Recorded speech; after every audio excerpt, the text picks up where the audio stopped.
વિદ્યાર્થી મિત્રો, unit 9 tune up proteins ના થર્ડ પાર્ટ ની અંદર આપણે જોયું કે તમારી ફૂડ હેબિટ ને, જમવાની ટેવો અને અભ્યાસને કેટલો સીધો સંબંધ છે.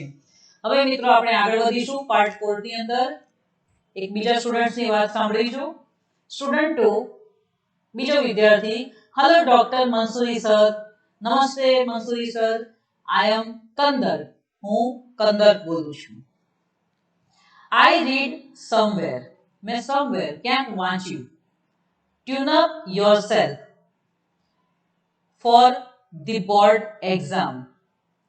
બોર્ડની એક્ઝામ માટે તમને yourself તમારી જાતને ટ્યુન અપ કરો, તૈયાર કરો.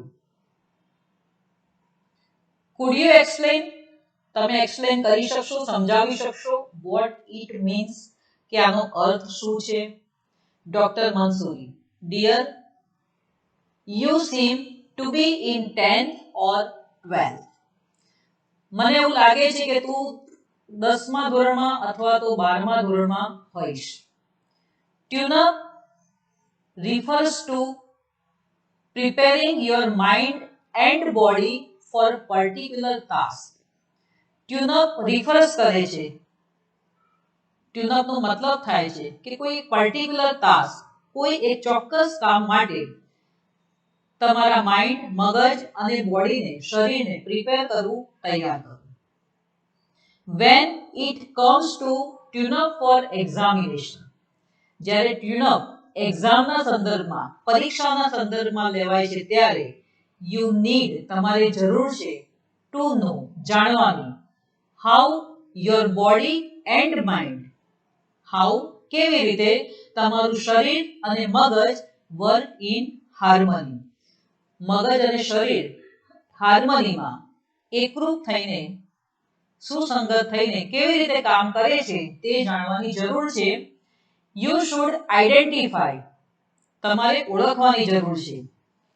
યોર સ્ટ્રેન્થ્સ, તમારી શક્તિઓ, એન્ડ વીકનેસ, તમારી નબળાઈઓ, ઇન ધ ફર્સ્ટ પ્લેસ. સૌપ્રથમ તો તમારે તમારી શક્તિઓ અને નબળાઈઓની ઓળખ કરવી જોઈએ. ઓબ્ઝર્વ યોરસેલ્ફ, તમારી જાતને ઓળખો, નિરીક્ષણ કરો. ફોર અ વીક, એક અઠવાડિયા અથવા તો 2 અઠવાડિયા સુધી.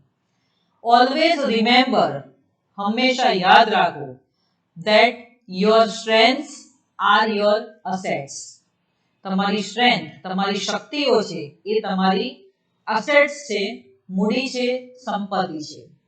Do not think much, much એટલે ઘણું બધું, થિંક વિચારવું, ને ડુ નોટ થિંક એટલે ઘણું બધું વિચારશો નહીં, અબાઉટ યોર વીકનેસ, તમારી વીકનેસ, તમારી નબળાઈઓ માટે બહુ વિચારશો નહીં. ઇટ ઇઝ યોર સ્ટ્રેન્થ, તમારી શક્તિઓ છે, ધેટ વિલ હેલ્પ યુ, જે તમને મદદ કરશે, કોપ ધી એક્ઝામ્સ, એક્ઝામને કોપ કરવાનું, એક્ઝામને સામનો કરવામાં તમને મદદરૂપ થશે. સેકન્ડલી, બીજું, યોર બોડી એન્ડ માઇન્ડ, તમારું શરીર છે અને તમારું મગજ છે, are tune up to the school time table before you receive board exam schedule. તમે બોર્ડ એક્ઝામનો પ્રોગ્રામ, શેડ્યુલ, પ્રોગ્રામ, સમયપત્રક મળે છે એના પહેલા તમારું બોડી, તમારું શરીર અને મગજ તમારા સ્કૂલ ટાઈમ ટેબલ સાથે ટ્યુન અપ થયેલું છે, એની સાથે સંકલિત થયેલું હોય છે, સુસંગત થયેલું હોય છે. વન્સ યુ રિસીવ, એક વખત તમે મેળવો છો ધ બોર્ડ એક્ઝામ શેડ્યુલ, એક વખત તમને જ્યારે તમારી બોર્ડની એક્ઝામનો પ્રોગ્રામ મળી જાય છે ત્યારે prepare a new time table, ત્યારે એક નવું જ ટાઈમ ટેબલ, સમયપત્રક બનાવો, based on your energy level, જે તમારા એનર્જી લેવલ સાથે, તમારી શક્તિ સાથે, તમારી ઉર્જા સાથે સેટ થતું હોય, કાર્યશક્તિ સાથે સેટ થતું હોય, એના આધારિત એક ટાઈમ ટેબલ બનાવો. આઈડેન્ટિફાય, ઓળખી નાખો, ધ બેસ્ટ ટાઈમ, શ્રેષ્ઠ સમય, when your energy level is high, તમારે તમારી એનર્જી લેવલ, કાર્ય શક્તિ કયા સમયમાં સૌથી હાઈ હોય છે, વધારે હોય છે, એ તમારે પહેલા ઓળખી નાખવાની છે. Try to match it. પછી એને મેચ કરવાનો અને જોડવાનો પ્રયત્ન કરો with the time slot of examination. એક્ઝામના, પરીક્ષાના ટાઈમ સ્લોટ સાથે, એના સમય સાથે, એની સાથે એને મેચ કરવાનો પ્રયત્ન કરો. ઇટ ઇઝ ઇમ્પોર્ટન્ટ, ખૂબ અગત્યનું છે, ટુ રિલેક્સ, હળવાશ અથવા તો આરામ આપવાનો, to tune up your body and mind. તમારા શરીર અને મનને ટ્યુન અપ કરવા માટે, સંકલિત કરવા માટે આરામ પણ મહત્વનો છે. યુ મે ફોલો, તમે ફોલો કરી શકો છો, પાલન કરી શકો છો. સિમ્પલ રિલેક્સેશન ટેકનિક, કેટલીક રિલેક્સ થવા માટેની ટેકનિક છે, એને તમે ફોલો કરી શકો છો, અપનાવી શકો છો. જેવી કે લાઈક પ્રાણાયામ, પ્રાણાયામ કરીને, યોગાસન, યોગ કરવાના, સ્ટ્રેચિંગ, સ્ટ્રેચ કરવું બોડી રિલેક્સ થવા માટે. સ્ટ્રેચિંગ એટલે સ્નાયુઓની હળવી કસરત જેને પણ કહી શકાય.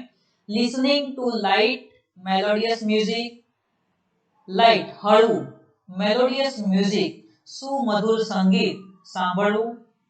Taking a walk of about 10 to 15 minutes, 10 થી 15 મિનિટનું વોક કરવાનું, ચાલવાનું એટ અ સુટેબલ ટાઈમ, તમને અનુકૂળ હોય તે ટાઈમે ચાલવાનું. Or having a cup of green tea, અથવા તો ગ્રીન ટી પીવાની. તમે આમાંથી કોઈ પણ ટેકનિક યુઝ કરી શકો છો રિલેક્સ થવા માટે. એકલું વાંચવાંચ કરવાથી મગજને લોડ વધારે પડે છે, એટલે રિલેક્સ થવા માટે પ્રાણાયામ, યોગાસન, સ્ટ્રેચિંગ આ બધું તમે કંઈ પણ કરી શકો છો, તો તમે ફ્રેશ થઈ જાઓ. You can even spare some time, તમે થોડો સમય સ્પેર કરી શકો છો, ફાળવી શકો છો, for talking to your friends or parents. વાંચીને કંટાળ્યા હોય તો થોડો સમય તમારા મિત્રો સાથે વાતો કરવી અથવા તો માતા પિતા સાથે વાતો કરવી. મેન્ટેન કરવું, જાળવી રાખવું. અ ચીયરફુલ મૂડ, ચીયરફુલ મૂડ એટલે આનંદિત મૂડ, મિજાજ રાખવો. એન્ડ ડોન્ટ વર્ક ઇન ફ્રેન્ઝી, ફ્રેન્ઝી થઈને, બેબાકરા થઈને કામ કરશો નહીં. એમ કે હા પરીક્ષા આવી ગઈ છે, મારે આટલું બધું વાંચવાનું બાકી છે, મને શું થશે શું નહીં, એવું કશું જ વિચારવાનું નહીં. ફક્ત કોન્સન્ટ્રેટ થઈને કામ કરવાનું અને પ્રસન્ન થઈને તમારે વાંચવાનું છે. Wish you all the best. ખૂબ ખૂબ શુભેચ્છા. અનુજ. સ્ટુડન્ટ્સ, વિદ્યાર્થી મિત્રો, did you enjoy the programme?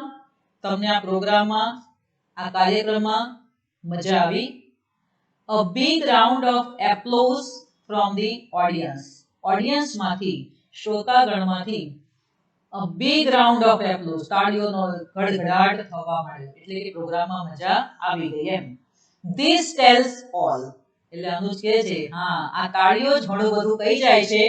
I think, મને લાગે છે, it's time, સમય થઈ ગયો છે, to conclude our program.